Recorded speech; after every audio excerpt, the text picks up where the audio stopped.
All right, we are live and I am fired up. Evan's bouncing on a trampoline. This is going to be a crazy call.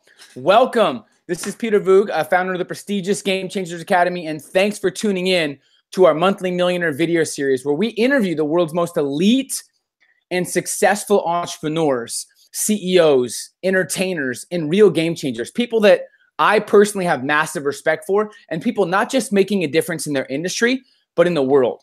So I'm extremely excited for the value that this call is going to bring. And of course, it's my good friend, so I'm excited to just chop it up and have a good conversation. But Evan's obsessed with helping entrepreneurs with the goal of reaching 1 billion entrepreneurs. He's reached over 20 million to date through his numerous digital social media channels, platforms, things like that. At 19, you guys know his bio. I'm going to read some of it again. I know you guys have studied him, but at 19, he built then sold a biotech software company. At 22, he was a venture capitalist, helping to raise $500,000 to $15 million. He now runs Carmichael.com, a popular website for entrepreneurs. He breathes and bleeds entrepreneurship, and he's obsessed with really helping people and giving them the tools and the guidance they need to build a business on their terms, to follow their passion, and to really become successful online and in the YouTube space. I just found out, which we're going to talk about, that a couple years ago, he had 7,000 YouTube subscribers. Now he has 1.3 and it grows every second. So I'm extremely excited to dive into his tactics. He's going to give us some ninja moves. And I'm excited for this call for a couple reasons. One, he's crushing it, but he's doing it, I don't want to say effortlessly, but he's growing like crazy while spending time with his family and his kid. And he values lifestyle, flexibility, freedom. And he loves what he does, and he's very diligent. So, Evan, man, thanks again for taking the time. I'm excited to have this call, and much love. I'm excited to dive in. Game changers, what's up? I love it. I love your sweatshirt. Yeah, legendary. You got to be legendary. Love it, man. So I've been looking forward to this call because of how fast you're growing. I remember being on a call with you, and we did an interview together a year or two ago, and I had looked at your subscribers like a couple months before that. And I said the number, I'm like, it's crazy you have blank. And you're like, wait, no, we have blank. And it was like 100,000 more. I'm like, what? So you're growing at a rate I really don't see on YouTube much. So let's take it back to the beginning, because people see you now and they think, oh, he's always been crushing it on YouTube. He has all this influence. People don't realize you started with 0 subscribers like everybody else. But when you started YouTube and you had those 7,000 subscribers, you said that came up earlier. Did you have the vision? Did you know it was going to grow this fast? What was kind of the starting point for you? We can kind of start from there, YouTube-wise. Yeah, I mean, I started, I don't know how many years ago, 9 years ago, 8 years ago. I don't really look back, so I'm not great with dates and all that stuff in the reverse.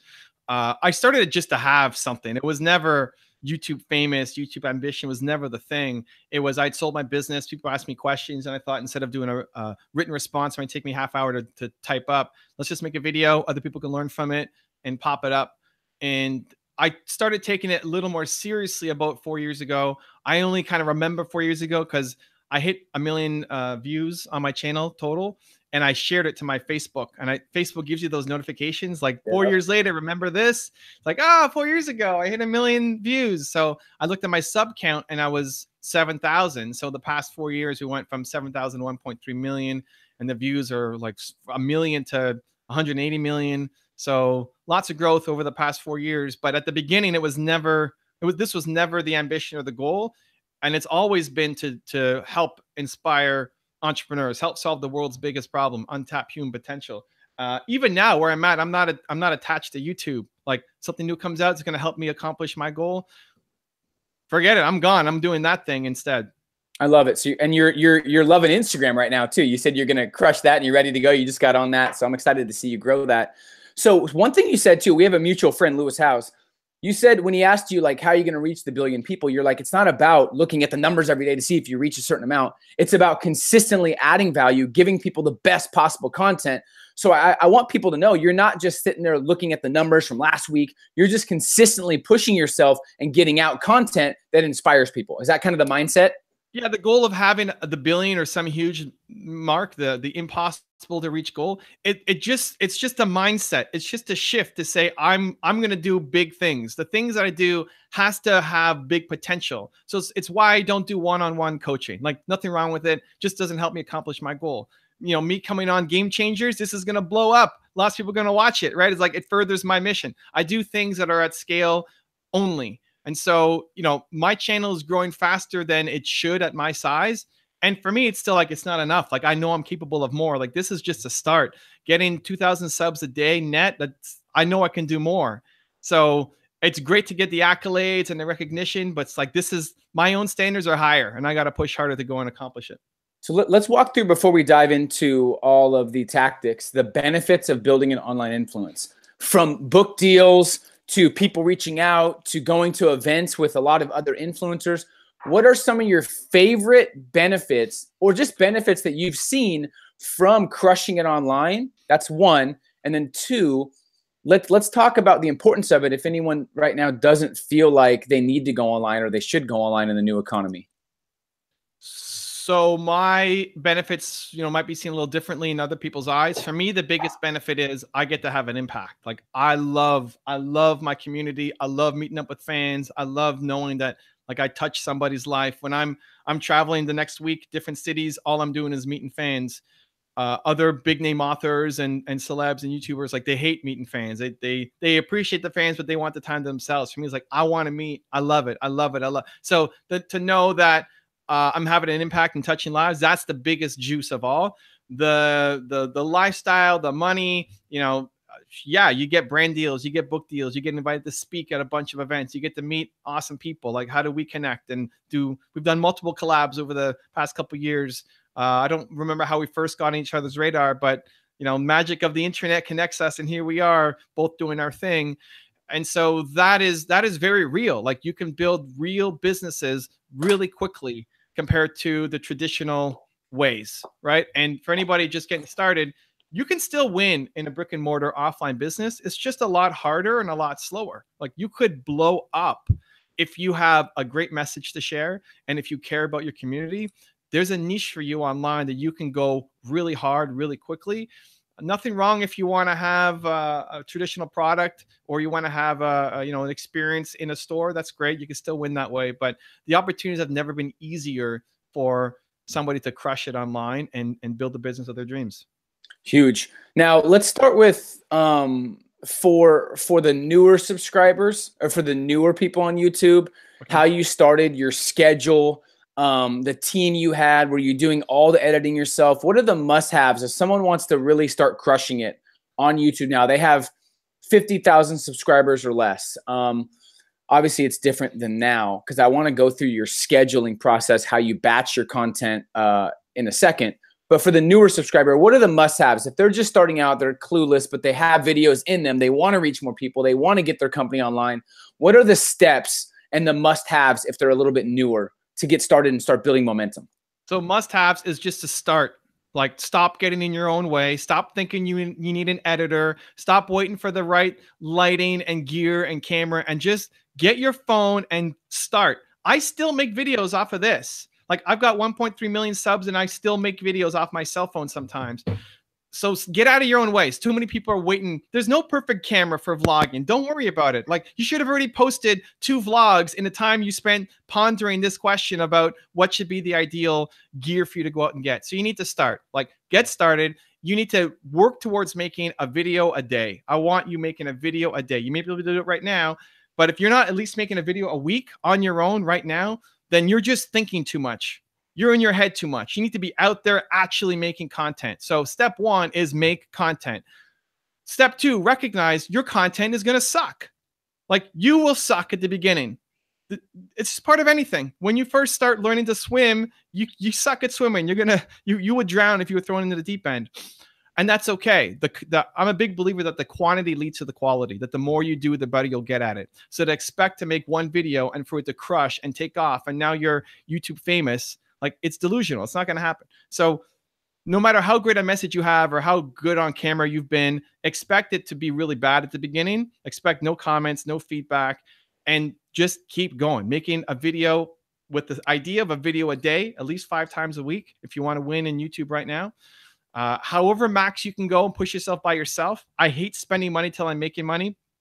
You know, I don't know how you feel about that, but for me, I hate bringing on a team and building up and start spending tons of cash before I found a way to make it. So with YouTube, I had a successful business. I was making money. I had a team, and they were doing the website stuff, and I was experimenting on the YouTube side, and I was borrowing gear and borrowing equipment, doing the editing myself until I started making a little bit of money. And then the very first thing is, okay, I'm making a little bit of cash. I got to pour it back into my team. I need an editor. So the editor allowed me to go daily. I went from making one video a week at that time when frequency was less important, one video a week to a video a day, because I had an editor. Because I learned editing and I started in Windows Movie Maker. It's like the most ghetto of all editing programs. And then I went to Camtasia and learned a little bit more. And I realized I'm never going to win off editing. Editing is not what I want to be great at. I could if I wanted to, but it's not my passion. I want to be in front of the camera. So let me film a video a day and have somebody edit that and put it up. So that was my very first hire, part-time editor, moved to full-time editor. Now we've got 2 full-time editors. We've got a research team, community team. Like, there's a bunch of people involved in making the channel happen. It's maybe unfair to look at what I'm doing right now and the team that I have right now for someone who's less than 50,000 subs or just starting up from scratch. But you need to be creating content. Like, you need to have a map in your head of how do I go daily on my channel with 10-minute plus videos? How do I start making that happen? And then once you start making that happen, tweaking the quality to make it better and better, better every time. So oh my gosh, that's amazing, because I think there's so many people, Evan, that they have every single little thing that pops in their head that's maybe a limitation stops them. What if it's this? What if they don't like the content? What if I don't know what to say? So you're just saying start. It doesn't have to be perfect. It doesn't have to be the best content on the web. Just start. And what to post. So if any industry they're in, what would be a couple of videos that almost everyone can post? Like frequently asked questions, a day in the life, their biggest keys to success. What are some things that people can post when they're newer if they don't really have in their head, like, what do I post? What content should I create? What ideas do you have? So you start by posting the why of what you're doing. If you're an entrepreneur, there has to be a strong why. Why is this important to you? Why do you do what you do? And that's your kind of foundation story. Everybody needs to have that one. And you might have to revamp that one in 6 months and in 12 months as you grow, as you get better. But like, start with that. Then start to think about what are the biggest problems that you are trying to solve. So you're an entrepreneur. You have customers, right? What's the problem you're trying to solve? What are the common questions that customers are asking? If you are just brand new startup and you don't have any customers yet, go to somebody else's channel in your space. Like, go to Peter's channel and see who's leaving questions, and then answer that question. You don't lie and say, this is my question, but say, hey, I saw this question from Jimmy and Jimmy's asking this, and here's my 2 cents on it, and make that video. And then go to the video and tag Jimmy and say, hey, Jimmy, I made this video for you. I hope it helps, right? Like, whatever the thing is, whether you're passionate about news, industry trends, evergreen stuff, entrepreneurship, making money, fancy cars, like whatever the thing is that drives you nuts and makes you come alive, you have a POV, you have a point of view on something that's going to inspire people. That's what you put out. Don't get so locked in. Like, don't worry about having the perfect topic. Nobody's watching you anyway yet. Just start making. Just start making. Just start making. It's the most important thing. And then consistently, if you do that a couple times a day in a week, that's how the subscribers, and the cool thing is your fans will tell you who they are. You're not going to attract everybody. You don't want to. The right people will catch on, and you'll start crafting a fan base. Is that kind of how it worked for you? You found your voice, you found your message, and you started attracting subscribers. Then you ask them, what's big about you is you ask them what they want and who they want, and you deliver on that promise. So you're really, the customers and your fans are the marketing geniuses for you. I don't think people are thinking ahead like that. So I love that you do that. Yeah, I think it starts at the top with a vision for who you want and what you stand for. So for me, it's all about believe. That's my one word. It's always a positive message. We're never trashing anybody. You know, even if we profile somebody who you may hate, we're still saying only the positive, because I think you can learn from everybody. So like, you're game changers. If you don't want to be a game changer, don't hang around Peter. Like, you guys are not going to get along. Don't join this community if you don't want to be a game changer. You're going to frustrate yourself and everybody else around you, right? So being super clear on who you want to bring into your community and having all your content kind of seen through that lens becomes really, really, really important. And I think most people don't have that figured out yet. So that's the starting point. And then for the content, it has to be a match of what you like and what the audience wants. There has to be that match. If you're only posting stuff that you like, but nobody else cares about, you have a hobby. Great. It might fill your soul. It might enrich you. And it might be really fun to do, but it's a hobby. It's not a business because there's no opportunity. If you're only chasing the opportunity, but you don't love it because your fans want it, but you don't want to do it, you're going to lose too. Like the guys who love doing that work will crush you. If you're only starting a podcast because podcasting is hot, but you don't like interviewing people, you're going to get crushed. The guys who love podcasting will destroy you. So you've got to do the thing that's the mix of both, what you love and what there's an audience for. That's huge. And for you, when you were newer, you didn't know what was going to catch wind, what was going to blow up, what didn't. The thing is, if you're putting out so many videos, you might wake up in the morning, Evan, and all of a sudden this video has 58,000 views overnight and this other one still has 1,000. So people don't know sometimes. You might have an algorithm now to predict which one's going to go crazy. You know what I mean? But most people, when they're newer, you don't know which video is going to blow up. So you have to put a lot out there. Is that your philosophy too? 100%, but you got to put out the stuff that you love. Like I loved everything I threw out. I loved that. I thought every video was the best that I could. If I look back at my videos 4 years ago, I'm sure you do this. It's like, oh man, that's embarrassing to look back. Right? So that's fine. But at the time, that was the best that I could do. And I was as proud as I could be with the knowledge and skill set that I had to create that video. So I liked it. It's not just throwing up crap and hopefully something sticks. It's everything that you put up, you're proud of. You think the message needs to be heard. This needs to be seen. And yeah, not everything's going to work. And the more you do it, one, the better you're going to get at it. Just your skills, your interview skills, your video skills, all that will get better. And then two, you get a sense of the trends and what the audience cares about and how you can really explode that. Love it, man. That's huge. So right now, you kind of talked about it. Let's walk through your team right now online. So you said you have 2 editors. Yeah. For right now, what you have, go ahead and walk through kind of everyone that has their hands in what you're doing online. Just for the YouTube stuff? Yeah. For YouTube, okay, so we got 2 full-time editors, 1 part-time editor. We've got a guy doing full-time research, helping source the clips, helping find topics, helping think about titles, thumbnails, all that kind of stuff. We've got, who am I missing? 1.5 people on community management. So half is like that's part-time for her and part-time something else for her. And community management's like getting in the comments, posting the next video, all that kind of stuff? Only comments. Like I think every comment needs a reply across every channel that I have online. It's just business. I never treated this like social media or YouTube. This is a business for me, right? So if somebody comes into your store, you're going to acknowledge them. You're going to call them back if they leave a message. It doesn't mean it has to be you as the owner, but your business needs to respond to your customers. So if somebody comments on my video, I think they deserve a response. It doesn't have to be me for everything. Just like in a business, I'm not calling everybody back on the phone, but the business needs to reply. So 1.5 people on my team, that's their responsibility. Respond to every single comment. They flag the ones that I need to see. Suggestions for the channel, questions directly at me. If somebody's recommending a new top 10 we should do, I don't need to see that. Like that goes to my team. If somebody's just saying great video or they do a fist bump, that's great. I don't need to see that, right? Goes to my team. But every comment, we get hundreds of comments on YouTube, and now we're scaling up Instagram, we're scaling up Facebook, Twitter. Like everybody gets a response. Every single person gets a response. You comment on one of my things, you're going to get a reply.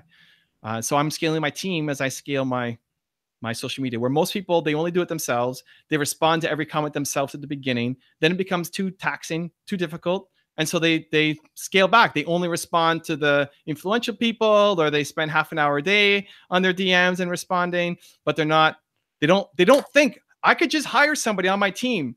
Like customer service is important. Community management is important. This would not happen in any brick and mortar traditional business. So I think it's just the people who are starting these social media businesses, they just don't have experience actually running a company. And so for me, it's always been about building a business, not about being YouTube famous. So that's why I want that I'm going to have a team of 10 people just responding to comments, like as I grow and scale, and they'll save the ones I need to see, and they'll do it the rest on their own. They always answer what's that? Did you hire them internally from who was already on your team, or was it a VA, or did you put an ad in? What's kind of the best way to, I mean, it's pretty simple, but how did you find yours? I do a mix. So I have hired people from within my community before, if I see it's a good fit. I have hired people who are overseas using VAs, people who kind of specialize in it. I've also hired a lot of family. So like my editor, I hired through Upwork. Now her husband is a full-time editor. So it's a husband and wife team. They both work for me. Now their friend is the part-time editor who works for me. The guy who does my community is the brother of the guy who does my research. It's just like it's all this big family business. The Believe family. I love it, which is great. Like if there's a hardworking dude, and you know his brother's likely going to be hardworking too, so I want to bring them in as much as possible. It doesn't always work out, but I have a pretty good hit rate and retention rate on the people on my team. Well, that's big to have people that respond to every comment and treating it almost like a real business, like a brick and mortar. A lot of people treat YouTube like, it's just a bonus. If I get a customer here or there, that's great. I don't need to respond. But you're actually taking a CEO and a different approach to where this is a business. I'm feeding my family, and this is my career. So I love that mindset, because a lot of people don't have that mindset when it comes to almost anything social media. You know what I mean? So you had that starting mindset, and that's why you've grown pretty quickly. I love that. Now, as far as there's a couple questions coming in. I want to ask those too. Right. But as far as scheduling goes, Evan, now, did you have anyone else you want to add? Sorry, I cut you off. As far as anyone else on your team that you have for the YouTube, or is that all of them?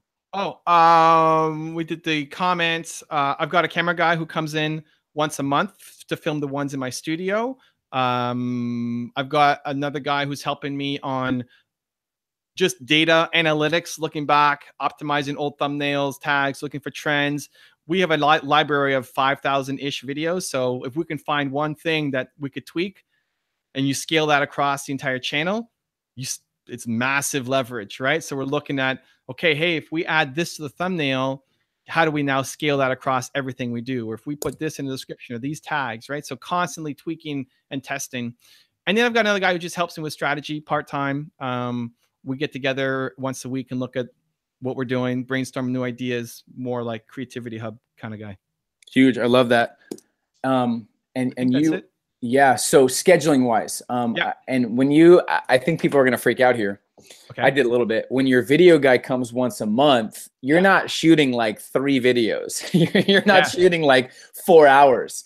So talk about batching, because you have a lot of time for your family and obviously for your son, and you have a lot of time for the people around you, which is great. So how do you batch your content? How do you batch your team meetings? How do you batch your research to where you're separating work from play? So everything that you do multiple times per week, try to do one time a week. Everything multiple times per month, once per month. Try to get into that mindset. So whatever you're doing multiple times per week, or even multiple times per day, like do emails once a day, do DMs once a day, right? Do whatever you do multiple times a week, once a week. So filming videos for YouTube, if that's multiple times per week, 3 times a week, do it once per week. So just trying to take all of that and squish it down. You're compressing it. So for YouTube, I've gone up as high as 60 videos in one day, making them with my team. And at the beginning, I was most concerned about my team, because we had to get a lot ready. In order for me to show up on filming day and just spit for 60 videos, it's a lot of legwork that has to go in. And I was worried about them, but I was also most worried about myself. Like, could I do it? It was a challenge. Like, I might crash out. I don't know. I've done live interviews all day, but can I sit there from 8:30 in the morning to however late it takes us into the night with basically 0 breaks, just spitting videos? And just to test, just to see like, what is my endurance? Can I do it? Is it feasible? Is it possible? And we did it. But even if I crashed out at like 30 videos, it's still way higher than what most people end up doing in a day. And so asking that question forces changes. Saying, how do I take all these videos that I might do in a month and make them happen in one day? Fundamentally means that a lot has to change to make that happen, from how we research to how we record to, right? And so a lot of inefficiencies were weeded out so that one day could happen. And then it opens up all the other days. Like suddenly, instead of making it 3 times a week, I'm doing once a month. Wow, I have lots of time to then apply to whatever it is that I want to do. My family, wife, son, other projects, hanging out, doing chats with you, whatever it is that I want to do. So if you can just take that mindset of multiple times per week to once a week, what would have to change? Then it suddenly opens up so much time in your schedule. Asking the right questions forces change. That's one of my favorite quotes now. I love it. So why not, let me ask you this, why not do 2 times a month? Is it because you value your time so much? You want to maximize productivity. You want to be with your family more. You don't like working like a multiple days. Like, why not 2 days? I'm just curious. Why not 2 days per month? Maybe 30 videos versus 60. What's your reasoning? I want to maximize life, man. I want to maximize my life. I don't want to waste time on stuff that could be maximized, right? Like it's inefficient. I don't want to be inefficient with anything. Right? So if I could do the same work once a month, why do it twice a month when I could use that time for something else? And I'm not judging what people then want to do. Like maybe you want to go and spend that time on the beach, or maybe you want to work hard on your next thing, but I want to maximize life, man. Every moment in my life, that's what I want. It has to count, has to mean something, has to be better. That's what I was looking for. Good answer. I love it. So I'm going to do some rapid fire. You would have answered the same way, man. That's a Peter Voogd answer. If I asked you that, it'd be the exact same thing. That's funny. I love it, man. That's awesome. So as far as I'm going to do a couple questions from our audience. So yeah. Spencer says, what is one of the most crucial skills or talents necessary to be implementing what you're implementing as far as on YouTube? Obviously drive, persistence, but maybe a skill set that you or your team should possess that is a must to grow a business online. Honestly, one, the ability to deal with criticism, negativity, harsh feedback. Like if you get really pissed off if somebody says that you have a big nose, or that you're ugly, or that your point is stupid, and that prevents you from, like, you're not going to be a game changer, period. Like you shouldn't even be in this course, right? Because if you are doing something game changing, you're going to get haters, and just expect it and have empathy for them. Like the highlight of their day is coming on and leaving a negative comment for you. How bad is their life that's the highlight, right? So just the ability to be able to deal with that. And then two, learn, like willingness to learn, willingness to even see feedback in that hater and turn that into something positive that you might learn. Because a lot of the seeds from a hater, there might be something you can actually learn from it. The typical answers don't matter. Like it's not about being great on camera. Like you can learn that. You can learn that. I sucked. I'm an introvert. This doesn't come out. I think, how are you an introvert? I am. Like, go back on my early videos. I'm super boring. I have no energy. It's through lots of practice. Like 6,000 videos later, you start to get good at it. So that is, you don't need to be natural in front of the camera. You don't need to be an editing whiz. I still believe that, you know, when I go away and I filmed a bunch of videos off my phone when I was on my cruise, they get the same views as my cameraman who comes in with his Red Dragon 50K gear or whatever, and the lights and all that. And I'm like bouncing around, right? So like, I love the gear. I appreciate the team, super important. And I always take the personal responsibility. Like at the end of the day, no matter how great a Red Dragon gear camera he brings in, if I suck, the video sucks. And so the more that I bring to it, the better I get, everything starts to rise. And it's just the willingness to adapt, to learn, to improve, the constant grinding to want to be a game changer. Like, I think that's it, man. If you want to be a game changer, you need to be a game changer. Like you breathe it, you bleed it, it has to happen, then you will be. And there's no one skill that you need to get there. Huge. I love that. By the way, I know we talked beforehand. Are you actually on a trampoline? I don't know if you're just joking. Yeah. No. I'm on a trampoline. I'm on a little mini rebounder. It's hard. Yeah. Every time someone's standing up talking, I always tell myself I have to reset up things so I can stand up, because it's hard for me to sit because I'm so intense. So I love that you're not just standing up, you're on a trampoline. Fun. Dude, and I mean, Peter is always fire anyway, but Peter standing up, that's going to be some next level stuff. Get ready for game changing to times 10, man. You 2. Should do it. Join the stand-up revolution. I'm doing it soon. Trust me. Okay. As an entrepreneur in a startup world, yeah, how do you really find that confidence to take a leap of faith in the idea we have to execute and validate it fast without getting paralysis, overload, making things complicated, confusion? How do you kind of test quick and validate without having that analysis paralysis? So take that big vision you have and make it as small as possible. Take the big idea. What people do, they have a big idea. They find ways to make it bigger and bigger and bigger and bigger, which is amazing, right? That's game changing. That's the impact we want to have. But to do that, we need a team, and we need VC funding, and we need all the things that you don't have right now. And as you get so excited about building up this future vision, you don't actually do anything. And so you have the big future of where you're going to go, and now you scale it back to like, what's the smallest possible, silliest, easiest thing that today I can do to get started. Second, understand there is no perfect first step. Stop trying to find the perfect first step. It does not exist. You just take a step. You want to make a YouTube video, get your phone out and make a video, and then make another one tomorrow, another one tomorrow. And then 3, just expect it to be terrible at the beginning. And the most important criteria is not did it slam, did it get huge views and a lot of ratings, a lot of feedback, is did you enjoy it? Like if you enjoyed making that video, then if you keep on with the consistency, you will get better and you will ultimately win. Huge. Love it, man.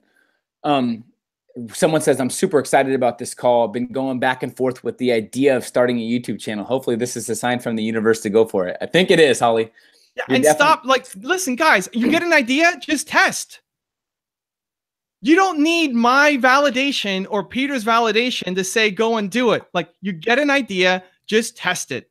The time you're spending thinking about it and weighing the pros and cons and going back and forth, just do it. Find a small way and do it. You should have already started a YouTube channel. You should have made 5 videos already off your phone and see if you enjoy the process. You will not figure out what you should be doing by sitting on the couch thinking about it. Go out and do and train yourself. The next time you get an idea, you could scale up, but make sure you are scaling down and find a way to get doing something right now to figure out if it's something you enjoy or not. I would challenge you guys too to do a video right after this. And what did you learn from Evan today? I was just connecting with online. It gives you some significance. People can say, wow, he was connecting with Evan online on a live video. Maybe the top 3 breakthroughs you learned from Evan, put that on your YouTube channel. Just something simple. There's so many ideas, Evan. And for me, I have notes on my phone and I always have my team working on multiple videos. We have a lot of videos coming out, but just ideas. Frequently asked questions, my biggest breakthrough, why my vision's so important and how it can help you. The top things Evan talked about on the call, there's just ideas everywhere. It's just executing them like you say that matters. You know what I mean? Really not thinking or overthinking, but just testing and executing, testing, executing. I love that. That's huge. Once you decide, everything becomes easier. Yep. If you are stuck in a world of, well, what's my first video going to be and what are the topics? You haven't decided that you're going to do it. Just decide that I'm going to start a YouTube channel. Then everything else becomes super clear and easy. Love it. Tim is someone who's already doing YouTube and he's starting an online brand. He's actually doing well. Tim says, excited for this call. Peter, can you ask about optimal video length on YouTube? Are there guidelines that get better or worse results? Yeah. So I've been, especially in the past year, I would say aim for at least 10 minutes. We aim for a minimum of 10 minutes for all the videos. Even go look at the trending tab on YouTube. Almost all the videos are now. They used to be these 30-second cute cat falling off something, people injuring themselves, like prank videos, super tight, short. People say people don't have attention span. The videos now, check them out. They're longer. So I would look at, internally, we do 10 minutes minimum as our target. If we can't get to 10, we look at how can we add more value to make it 10. Once we're past 10, there's no upper limit as long as the quality is good. Like we've had videos that go up to 8 hours. That's not the norm, but we have had multiple videos. Like 10 is just a minimum. Most of our videos, I'd say, would be around 15, 20, 25. It's as long as the content dictates, but at least 10 is what I would recommend. And it's interesting. A lot of people are telling me too, Evan, oh, just do quick videos, 1 minute, 2 minute on YouTube. The video me and Gerard Adams did has almost 400,000 views, and it was like 18 minutes. Okay, a lot of like, you know what I mean? People saying that, look at what they're doing. I know. Who is this person telling you to post 1 minute videos on YouTube? Let me see their channel, right? Like go to Inc. magazine, which was the leader in like magazines for entrepreneurship. Go look at their channel. All of their stuff, most of them are these 1-2 minute videos. Nobody's watching. Nobody's paying attention. So it's everybody has an opinion on what you should be doing. Are they doing the thing that you want to be doing? And if not, their opinion is meaningless. If anything, you want to do the opposite, right? If they tell you to do something and they're not doing the thing you want, then run the other direction with respect, with empathy. You don't need to show them like you suck. That's fine. But their advice is meaningless. Fully agree. Love that. One of the best advice I ever got was take very, very few opinions from only people that you would trade places with or have the results you want. I love that. Here's a question. Yeah. What are some important questions to ask your audience to figure out what they want or what you could deliver? Whether this is a course, whether it's an academy, whether it's a video, whether it's a training program, what are some of your favorite questions to ask your audience that will kind of tell you what they want? So for videos, for future videos, you almost don't even have to ask. If you have a audience, they will tell you what they want to see more of. When I started doing top 10s, I don't even ask. I think on some of them I did, but we don't say, hey, if you want a top 10, go check this out. People see a top 10 on Kanye and they say, hey, can you do one on Jay-Z? And hey, can you do one on Peter? We did one on Peter not that long ago. Can you do one on Steve Jobs, right? They will just naturally ask for more of that kind of content. You can ask, you can force it, you can ask it, but people will not, if you're producing good stuff and you have people's attention, they will naturally ask.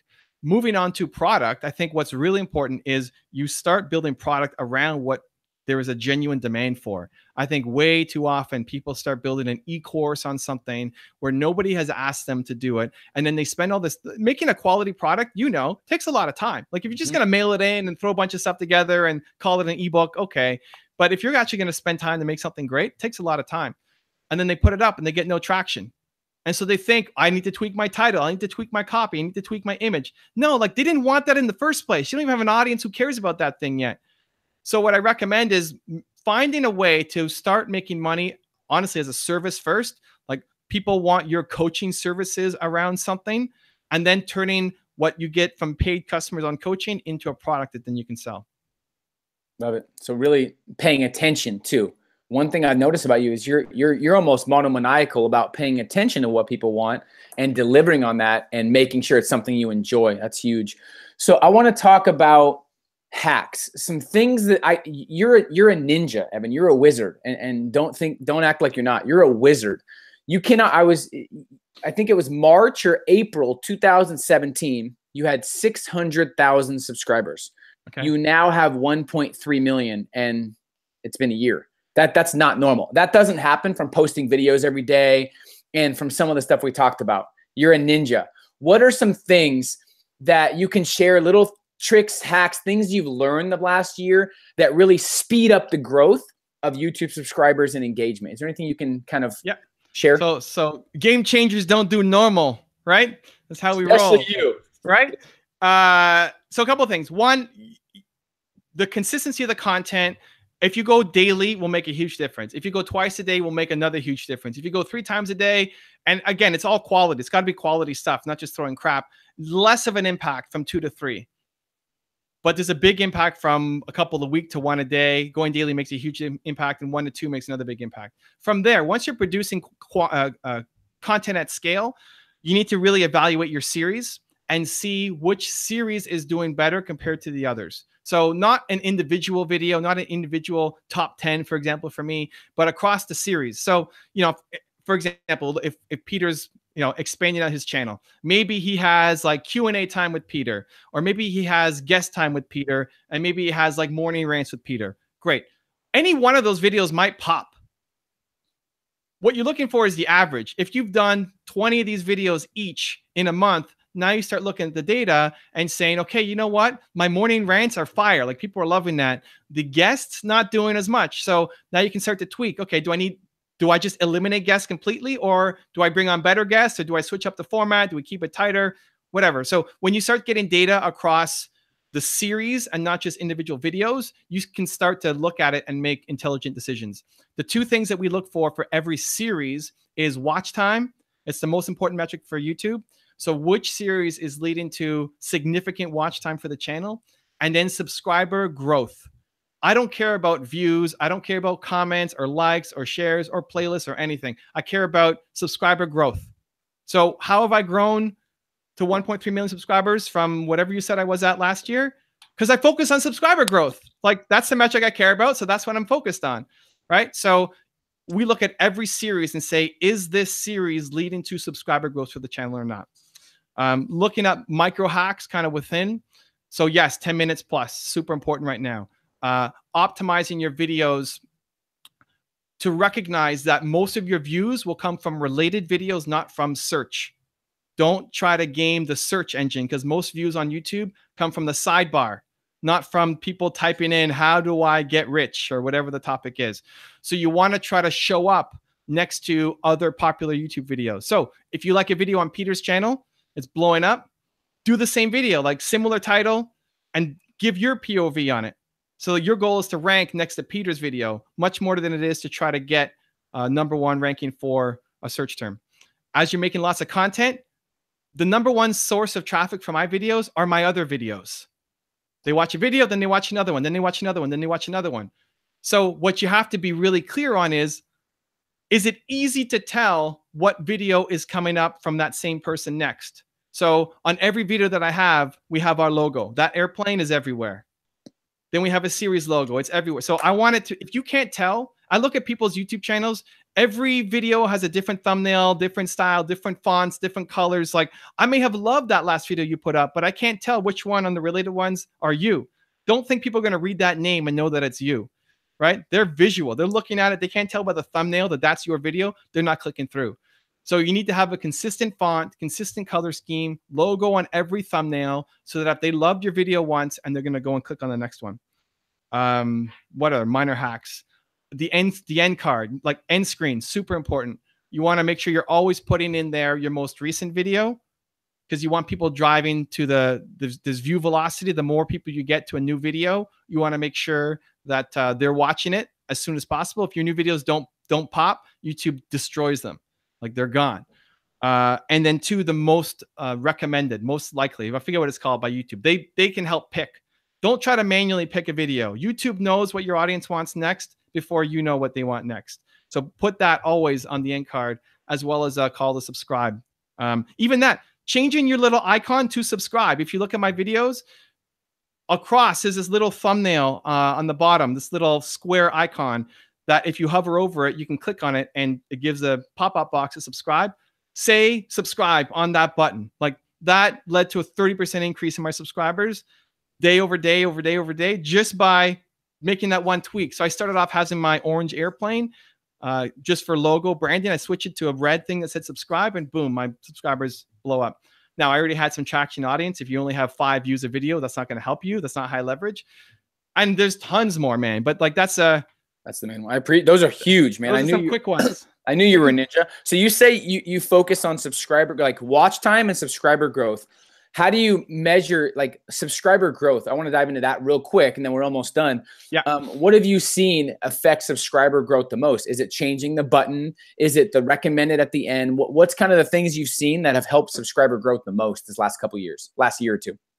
So having the button definitely helps a lot. Having it in the end card helps a lot. Not having a channel trailer. Anybody who has a channel trailer, kill your channel trailer ASAP. It does not help you. Instead, so like when if explain what that is. Explain what that is to the people who don't know. Okay, so if you're not subscribed to a YouTube channel and you visit somebody's page, there's a default video that shows up. A lot of times people use a channel trailer, which will be, hey, I'm Evan, and here's what you can expect on my channel, and I post these kinds of videos, right? Don't do that. Instead, take the video that generates the most subscribers for you. So, you know, if Peter is hang gliding through the desert or something, and like, that's the video that leads to the most subscribers for him, that's your channel trailer. So somebody watches Peter doing a Q&A, say, man, this guy's interesting. Okay, I'm feeling his vibe. I'm going to go check out his channel. They hit the channel page. They see the hang gliding video. Man, this guy's dope. I want to learn more. Like, he can teach me some stuff. Then they subscribe. So whatever you could tell in your analytics for the past 30 days, which video has led to the most subscribers for you, and then make that your channel trailer. I'm getting a ton of notes. We can go for days, dude. I knew you'd bring the gold. Another thing I want to talk about: trends, tags, and titles. I think some people are obsessed with titles, and they think that's the end all be all. If my title catches a wave, I'm going to get 1 million views. True or false? Titles more important than tags. Tags have, we're doing lots of testing on tags. We can improve our results by 5 to 10%. So it makes an impact, but not really. Titles can make an impact if you pick the right title. We've been experimenting a lot with, for example, if you look at our videos now, the top 10, the title is a quote. But here's the thing. You are targeting your titles for related videos, not for search. So if it was like the video we did on Peter's top 10 rules of success, we would not call it. We used to call it Peter's top 10 rules of success. Now we'll call it some quote that you said in the video. Something, the most passionate, most amazing quote that you said in that video. That's our title. People will see the title and hopefully click through on it. They'll click through much more than if we have search terms plastered through the title. But titles are really important. Thumbnail's the most important. Thumbnail first, then title, and then everything else. Interesting. It's fun. I'm looking at my videos now. The one we did has 100 and something thousand views. And you just said how to master the art of productivity. The other one says develop habits that set you up for success. He's living what he's preaching, and he's always experimenting. This is amazing. People are going crazy in the chat, by the way. Oh my God, I'm so amazed. So much actionable stuff. I really needed this. Definitely my biggest takeaway. I love your top 10 videos, Evan. So you have loyal fans on this side, my man. I love it. The game changers. Yeah, so that's huge. Real quick, how you're paid. There's different ways. Can we kind of talk about that for someone that's like, how do YouTube people get paid? You're a businessman first. Yeah. Let's kind of dive into that, and then we'll let you go so people can kind of chomp on what you've talked about and start taking action. What are some different ways? Yeah. So recognize that attention is a currency, that the more attention you have, the more you'll be able to make money from. And your goal should be to get known and kick up as much noise in your industry as possible. I am not a household name. Like if I go walking in the street, you know, I might get stopped a couple times a week, but it's not like, oh my God, Evan is here, right?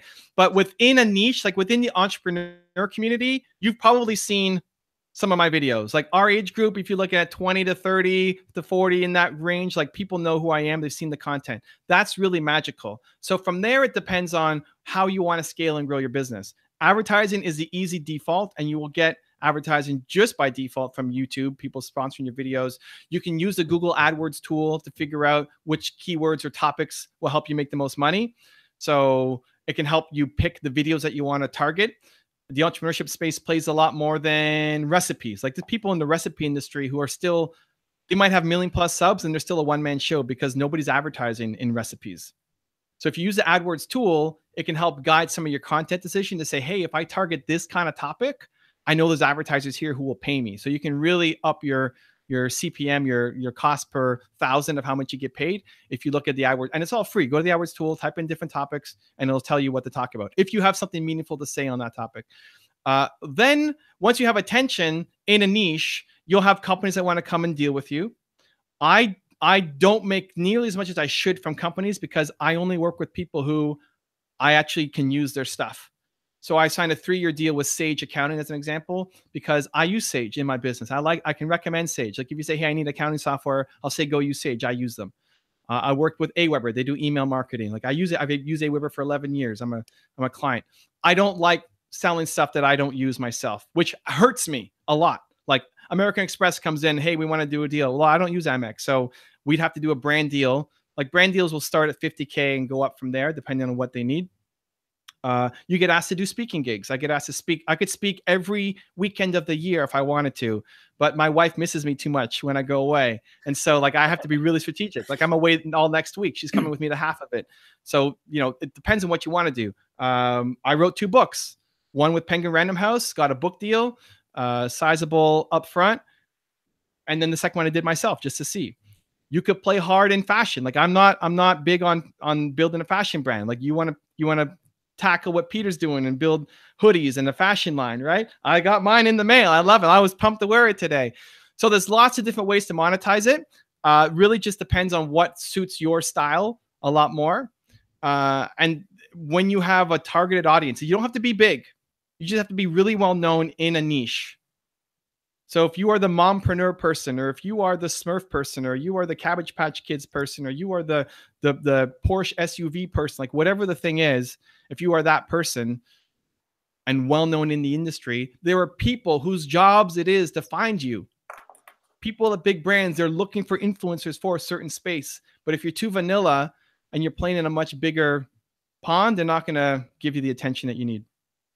I knew I loved you and respected you at a high level for a reason, and you just verified that as well. The fact that you stick with your values, you put family first, and you turn down money because you don't use the stuff is amazing. You might think you're losing out on money, but trust me, you're gaining way more respect on the other side by sticking to who you are and what you stand for, man. So, by the way, guys, I would strongly recommend, this is my challenge to you, follow him on Instagram, because he's trying to grow Instagram right now like he is on YouTube. And that's his new, I don't want to say new favorite thing, but he's focused on it. So go check out his Instagram at Evan Carmichael. Follow his YouTube, of course. I've linked it in the comments. I'll link it below as well. And go get his book on Amazon. If you can, leave a review once you read it. I'm going to do the same, but it's just type in Evan Carmichael, one word. Show it real quick, Evan. We got both here, both of them. Your one word, top 10 rules to success. Yeah, go get both those as well. And Evan, man, I really, really appreciate, man, who you are, what you've done, what you continue to do. And I look forward to building our relationship and our friendship, man. What's a final message to all these game changers that are so fired up, looking to take this information and go execute and really go impact more people and change the game? What's the one message to them before you head out? Yeah, at first I'd say I want to thank you too, man. Like, the world needs more game changers and people to inspire and motivate and give them the tools. And so, like, what you're doing is sick. I love it. I'm honored to be a small piece of what you're doing. The last piece of advice I would say is just make it count. Like, today counts. Like, it's 2 o'clock on the East Coast for me. Whatever time it is for you, you got to make it count. There's still lots of time today. I think people are too patient with themselves. Like, today has to matter. The thing that you today has to be something you're proud of, that you want to show your grandkids. I want my grandkids to see this interview with me and Peter. I give you everything. I'm not checking anything else. Like, I'm giving everything I got to this interview to help you guys out as much as I'm able to bring today, right? And the next thing I do is the same level of commitment. And I want that from you. Like, stop mailing it in the rest of the day. Make something today that's going to mean something to you that you want to show your grandkids and say, I did that.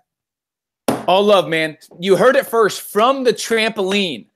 Evan spitting massive fire. All love, man. I appreciate you. Thanks again. Let me know if there's anything I could do for you. And I look forward to connecting again soon. All good. Thank you, man. Much love. Thanks so much. I appreciate it. You guys, whew, that was, I know you guys are going crazy in the chat. What are your 1 or 2 takeaways for you that will make the biggest difference on your business at whatever stage you're at?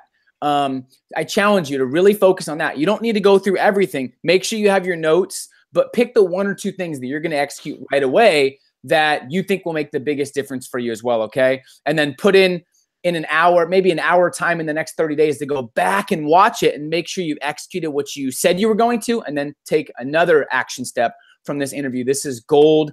This could really change the direction of your business, your life, your influence. So thanks again for being part of this exclusive community, guys. We have a lot more amazing things coming up, and continue to think, act, and live like a game changer. Much love. We'll talk to you guys soon. See ya.